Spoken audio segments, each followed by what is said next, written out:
morning, good eve, and good day to you all, wherever you may find Wherever you are, either at home or away, in snow or in sunshine, I give you my affectionate greetings. Today, we need a special kind of courage. Not the kind needed in battle, but a kind which makes us stand up for everything that we know is right, everything that is true and honest. We need the kind of courage that can withstand the subtle corruption of the cynics, so that we can show the world that we are not afraid of the future. I believe in our qualities and in our strength. I believe that together we can set an example to the world which will encourage upright people everywhere. If we all go forward together with an unwavering faith, a high courage and a quiet heart, we shall be able to make more free, more prosperous, more happy, and a more powerful influence for good in the world. To accomplish that, we must give nothing less than the whole of ourselves. But I shall not have strength to carry out this resolution alone, unless you join in it with me, as I now invite you to do. I know that your support will be unfailingly given. God help me to make good my vow, and God bless all of you who are willing to share in it. It is my humble intention to shed some light upon the today's world of finances for all those least financially trained, helping you to navigate the imminent choices that lie ahead regarding the opportunities and challenges the technology presented in this field, and that will affect each and every one of us. May these reflections serve to enrich your understanding and boost your confidence in money matters. Before we proceed further, I would like to provide our audience with a clear understanding of the overreaching objectives of our talk series. We are a small team confronted like you with knowing, learning, and getting familiar with the changing world of finances. With utmost dedication, we strive to address the inquiries that may arise as we navigate today's financial landscape. These include, but are certainly not limited to, the digital currencies, the rise of cryptocurrencies, and understanding the money's journey up until today, so we can foresee the money's journey in tomorrow. Even though we don't call ourselves experts, we endorse the information we provide, and the purpose of this podcast is educative, by all means not entertaining. Allow me to introduce once more the esteemed Mr. Gregory Porter, a distinguished sales consultant and broker hailing from the cosmopolitan city of London. We seem to still have a while before we run out of useful information he has to share with us. A warm welcome to you, Mr. Porter, as we embark on yet another captivating of listening to your views and side episodes. I extend my heartfelt gratitude to each and every one of you. It is a pleasure for me to stream my opinions. I never ever thought I would talk like a VIP in front of an audience. But here we are. Life is a mystery, and the marvels of technology have bestowed upon us unprecedented opportunities. In the previous podcast, I emphasized the significance of commodities within the current financial landscape. Money at its core represents value, and it is through commodities that we perceive and substantiate this value. Commodities encompass tangible assets such as gold bullion, barrels of oil, sacks of coffee, stockpiles of grain, and so forth. Amongst these, gold stands out as the most relevant commodity, serving as a compelling symbol that validates money as a promise of inherent value. When we use money, we use promises. I decided to speak in a podcast about the commodity behind the money, but before speaking about what we put behind the money, we have to clarify why we have to put something behind the money, or why there still is something behind the money. We absolutely need to understand the importance, the significance, the magnificence, if you want, the depth and the meaning of the moment we are living in today. A few centuries ago, my dear friends, we had a similar moment as today. Paper, used scarcely up until that moment, started to be used extensively, just like today we started to use extensively the virtual world of the internet. Humanity was in front of a change just as scary and bewildering as today. People were getting used to personal data being logged on paper, with more and more documents logged on paper, with ownership and assets logged on paper. The emerging markets where assets were represented in paper, never explorable before, pushed and forced the money to be represented in paper as well, instead of being physically present. Because at that time, unlike today, money had intrinsic value. Money meant silver or gold coins. The metallic content of the coin itself had the value you were exchanging it for.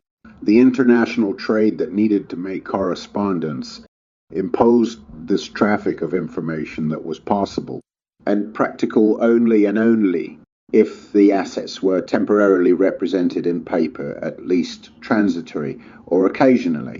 Just like today, everything gets a virtual representation in the digital realm. At that time, everything was getting a representation in the paper logging realm. The world had no choice. We had to accept money like any other asset in its representative form, the banknote, which is not value but a representation of a value. And I wish to insist on this idea. You look in the mirror and you see a representation of your face, not your face. Just a reflection, an image that looks like you. It is not you. It was a big shock.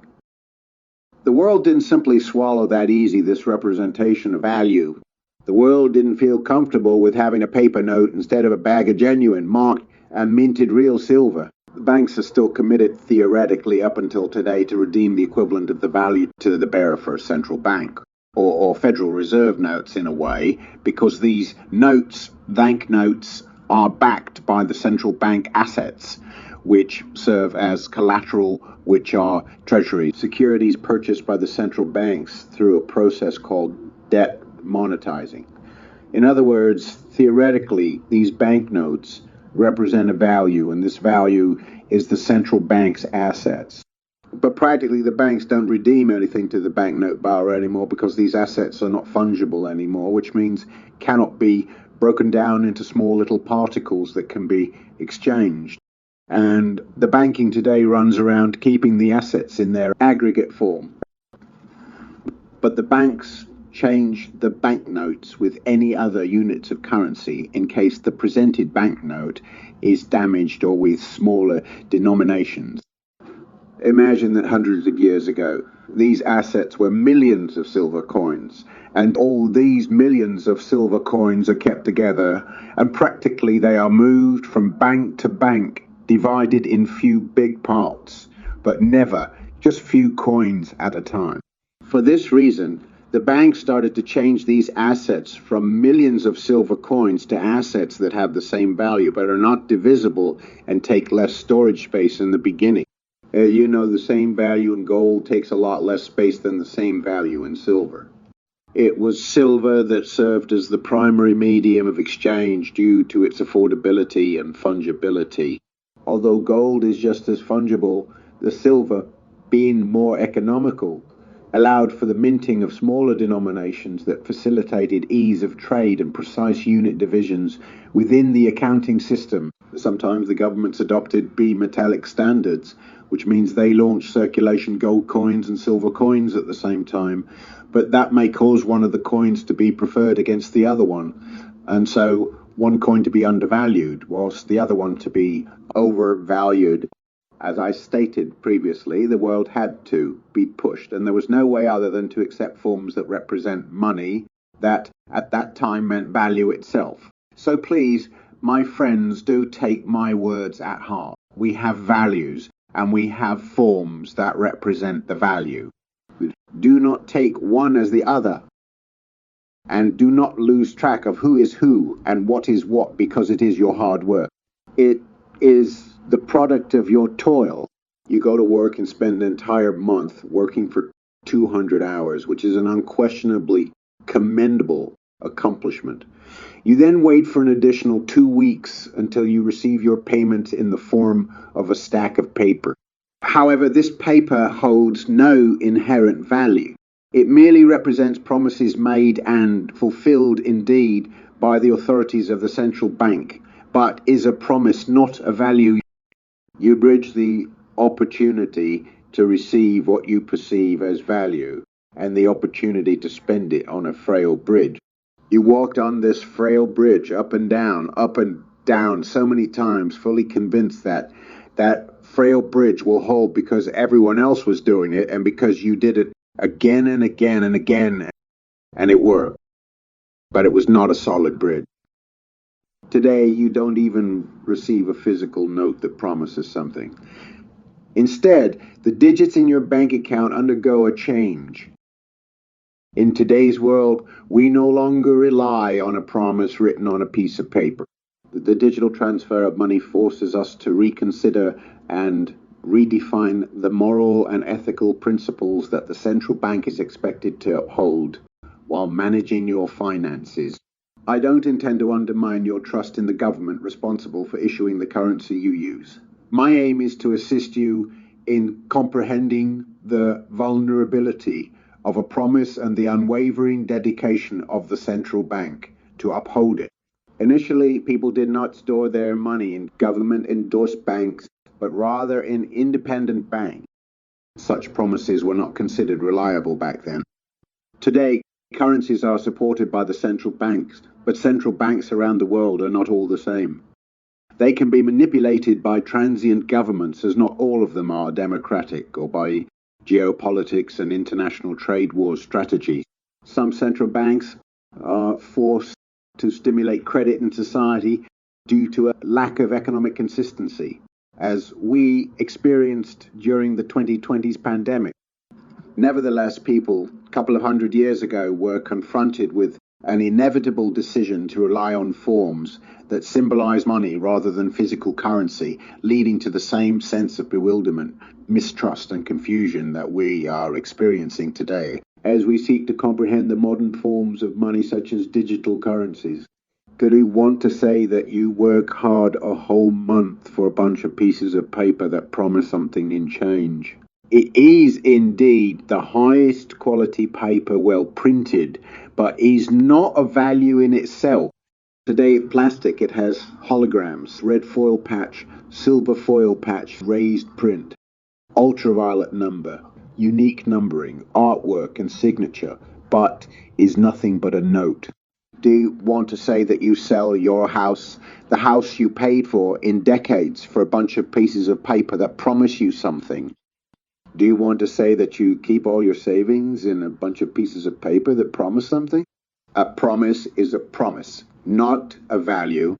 A note is a note, not a value. So a banknote is a note that promises, doesn't even commit, promises to redeem the equivalent of the value to the bearer of the note. It is an IOU. It is a promise, not a value.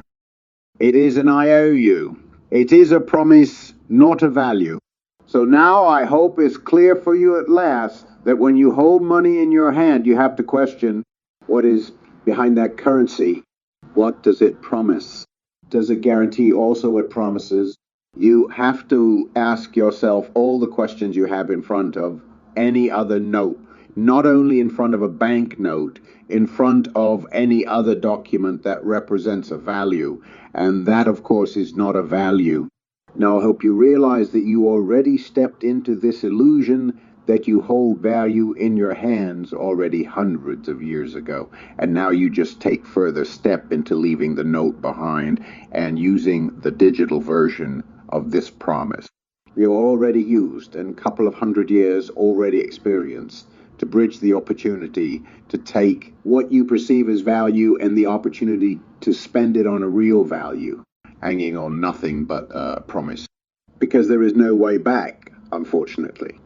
The technological advancement offered huge advantages of making deals online without being present anytime, but tests our trust in using the currencies in their digital version even more. Once we started to use forms that represent real value, we faced two contradictory outcomes. The excitement of newfound opportunities that these innovative forms of currency brought, and the bitterness of losing the trust and wondering how to re-establish this trust and how to manage the lack of trust in something that is not what it represents at the end of the day. Today, this trust feels as though it has never been fully restored, especially because in the beginning the private banks abused this trust. However, the reality is that trust can be restored during periods of genuine economic growth, as seen in the BRICS countries today. These countries are considering a transition to a gold-backed currency, looking forward to leaving the fiat currency behind. An illustrative historical example is the period from 1815 to 1820 in the United Kingdom, where the population also witnessed substantial economic growth. Historical records indicate that people tended to favour holding on to banknotes rather than coins with intrinsic value. Even the decentralized finance projects that are basically cryptocurrency projects didn't bridge this gap of trust. Today, some people define money as trust is the only problem that renders today's money questionable. Governments never breached our trust, but they may seize the opportunity to engage in financial engineering and experiment with policies that hinder the government-issued currency's ability to store value. Technology, just by introducing paper 300 years ago, facilitated the diversification of the currency in two types of currency suitable to be spent and currency suitable to be saved. And this concept was used by governments to confront inflation and had to go for the currency rather. Suitable to be spent, which is a fiat currency, whilst the individuals had to search for a means to preserve value by investing in assets or using alternative, more stable currencies. Government-issued money is often designed for spending purposes, necessitating the search for alternative currencies as a means of value preservation. And that is why I insist on you understand the difference between money and the value behind it, the difference between a note that represents a value and the value itself. As you embark on the quest for an alternative currency, you will not be exploring the familiar currency you have earned and utilized throughout your lifetime, but rather a distinct form of currency. This alternative currency, like many others, will be explorable in the digital realm. They may not be legal tender, which means they may not be accepted when you want to settle a debt or a payment, but they would undoubtedly preserve value if they are backed by value. We must learn to navigate this realm of trust, even if it was never restored up until now. We have no choice but to manage this lack of trust, and so the better we understand these forms that represent value, the better we manage these representations. Our life happens predominantly in digital form, and just like we have a digital presence, it is not us that is there in the digital world. In the same way, the alternative currencies are a value that will be represented digitally, not present digitally. We have to manage its digital side, but never forget that the value itself is somewhere else. Cryptocurrencies proposed an algorithm that supposedly bridges this gap of trust, a remarkable attempt to eliminate the double spending problem and the trust problem. But this attempt is still questionable. I, along with the Moneytrex team, envisioned a special podcast dedicated entirely to cryptocurrencies' achievements and failures, successes and still to be proven points, and what kind of solution they can be for certain situations. Before we speak about alternative currencies, I wish to address the concept of financial engineering and financial experiments undertaken by governments. These are credit and what we are today so familiar with fiat currency. There are some very dark conspiracy theories about printing money by the central banks with the intent to take advantage of the public. And here I want to make it clear and differentiate these scenarios. Banks are printing money indeed, but not with malevolent intent. The banks observed, and reasonably so, that a slight credit introduced in the society stimulates the economy a lot more than a coin-in, coin-out approach. Also, if you think that an item is cheaper tomorrow, then you would rather wait until tomorrow to buy it. Waiting for the right price does not stimulate the economy. You wait for the right price for a big buy, but for a small buy, for whatever the price is worth, being manipulated to encourage and stimulate economic growth is not worth waiting for the right price. The debasement and inflation of the money supply today are desperate solutions imposed by crises or times of war, or for any reason, lack of economic productivity. The government realized that commerce is still an economic activity that can generate some growth to some extent, to make up in a way for the lack of productivity, at least partially. And this commerce is meant to be stimulated by inflating the money supply by introducing more and more credit in society. These measures may seem unfair or excessive, but they are used because they provide immediate relief, with the consequences dealt with later. In time, this desperate solution of increasing the money supply was improved, and today the money supply is sustained by central banks' assets, as I stated in the beginning, via debt monetizing procedures. Inflation is not a money problem, it is a societal problem. It reflects the inability, the lack of productivity for various reasons of an economy that needs special measures to survive. When a government runs out of creditors, it borrows from future generations via these debt monetizing instruments. The statement that fiat currencies are backed by nothing is often made by individuals who hold a cynical and pessimistic viewpoint. While it's acceptable to express such opinions among close friends or family, it is important to maintain a respectful tone when discussing these matters in public. In public, we have a social, moral, and spiritual duty to be fair and, even if not motivating and encouraging, because a cynical statement kills hope and faith. It is crucial to promote healthy and constructive dialogue while respecting diverse perspectives. Nothing means nothing, and a fiat currency is backed by future generations' wealth. Is the future generations' wealth nothing? The fiat currencies are fully backed by the value, still holds a value, and the more this money supply increases, the more the fiat currency loses value, and in extreme cases that value can get very low, but never to nothing. Printing money out of thin air refers to the creation of money without considering inflationary consequences. The Federal Reserve, as the central bank authority overseeing the United States monetary system, acknowledged the impact of inflation and recognized that maintaining a fixed gold price while allowing the money supply to increase would be hypocritical. This printing money concept, often called seigniorage, is a necessary mechanism to support and facilitate credit in society, particularly in economies that are not as productive as China or other emerging economy, for example. A couple of hundred years ago, this was a scenario just as scary as today's central bank digital currency incentives that enhance the government to have more control tools available. It is essential to understand that advancements in technology have provided both individuals and governments with unprecedented tools and capabilities.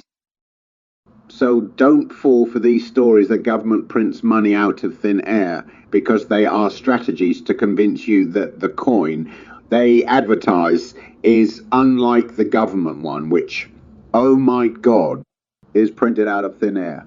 It is a pitch. It is a selling strategy. Please allow me to clarify the concept of the gold standard and its relationship to fiat currency. In the past, the gold standard was a monetary system where the value of a currency was directly linked to a specific amount of gold.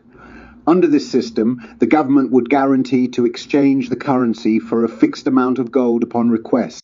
However, many countries, including the United States, moved away from the gold standard due to various reasons.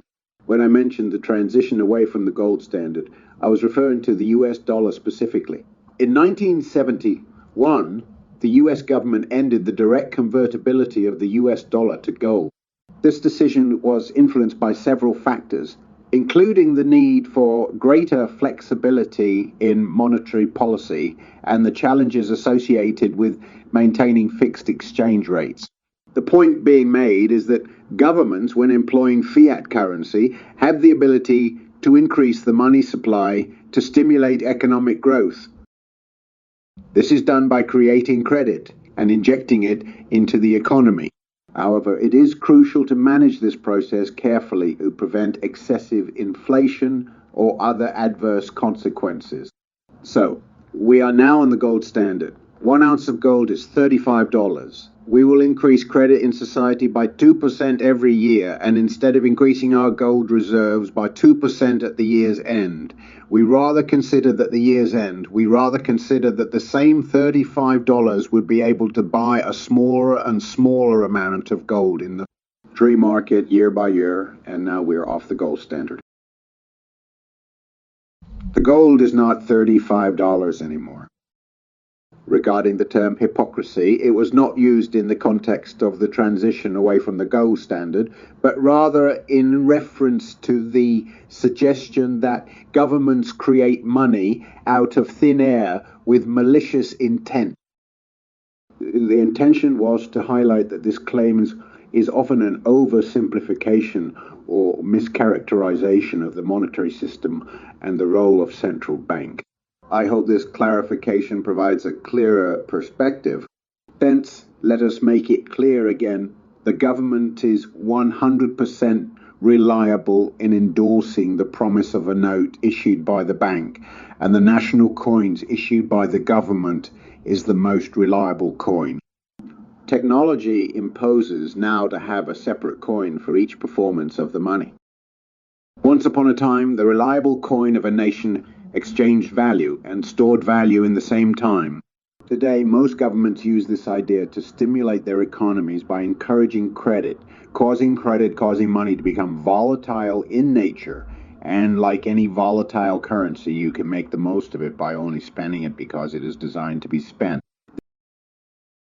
I wish to confirm our listeners that I personally survived, if I can say, but actually I thrived in a hyperinflationary period in my country, a period in which my country transited from being a poor ex-communist country in 1990 to becoming a country worthy to join the European Union in 2007.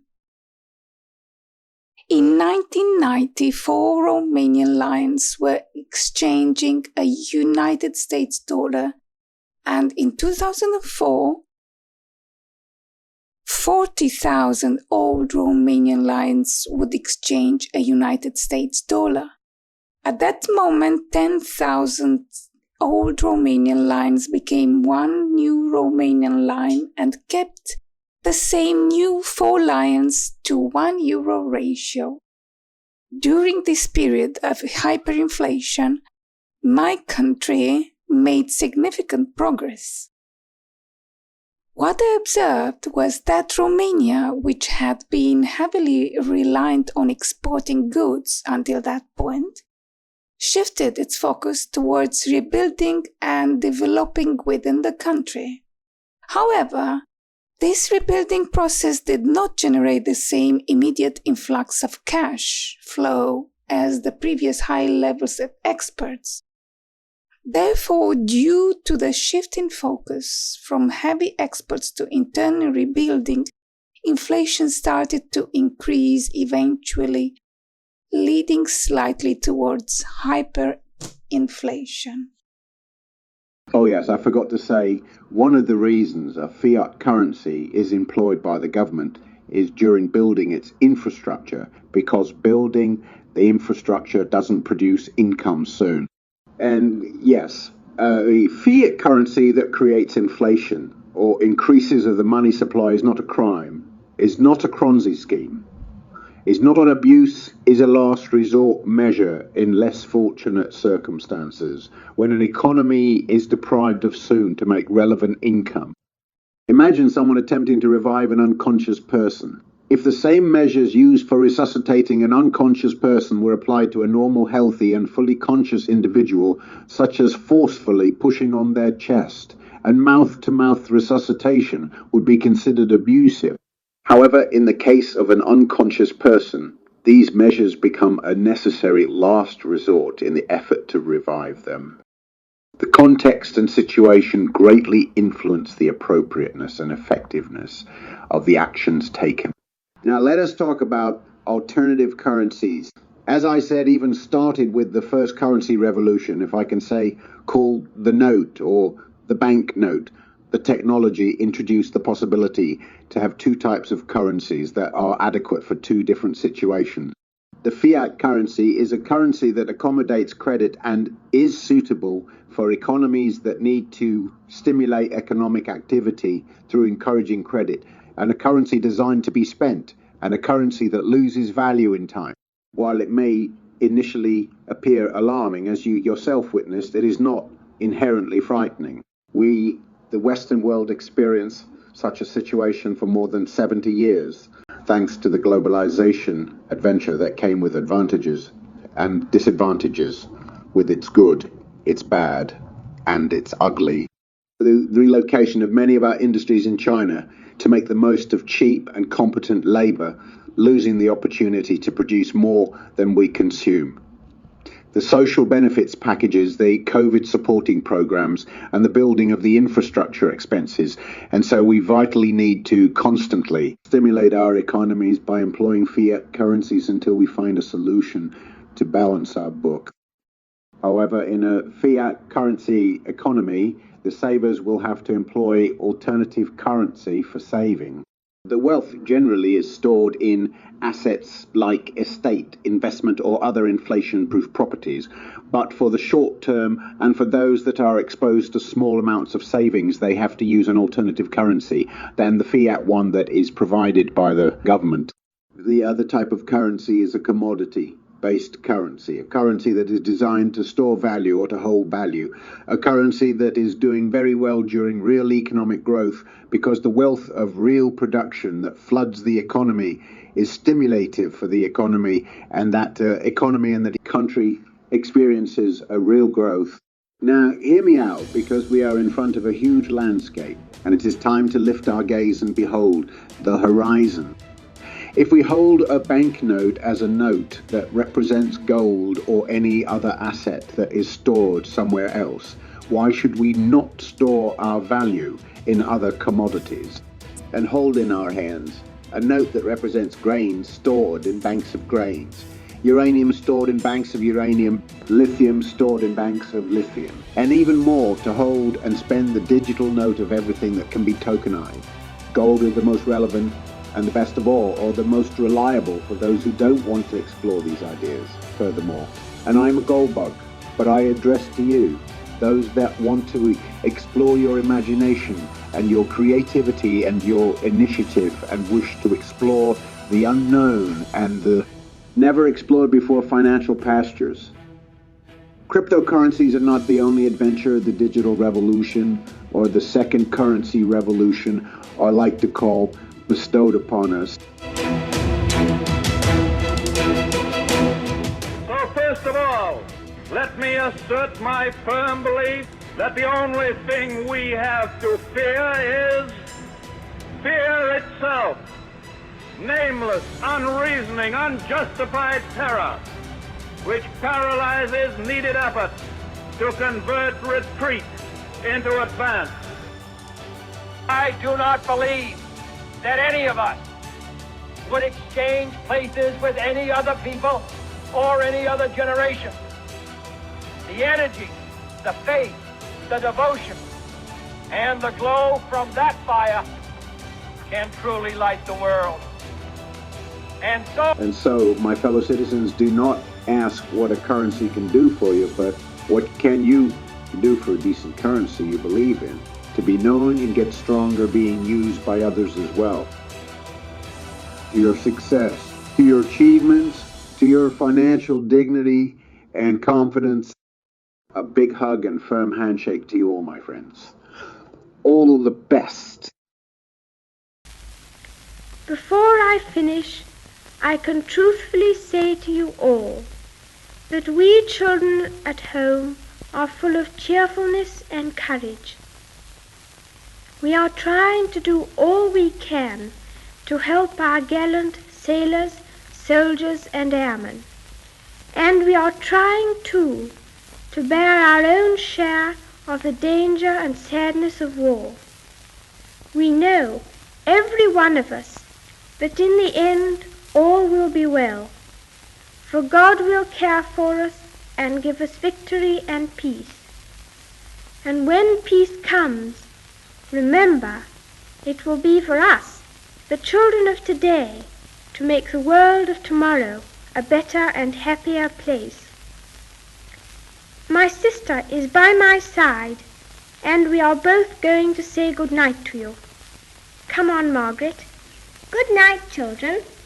Good night, and good luck to you all.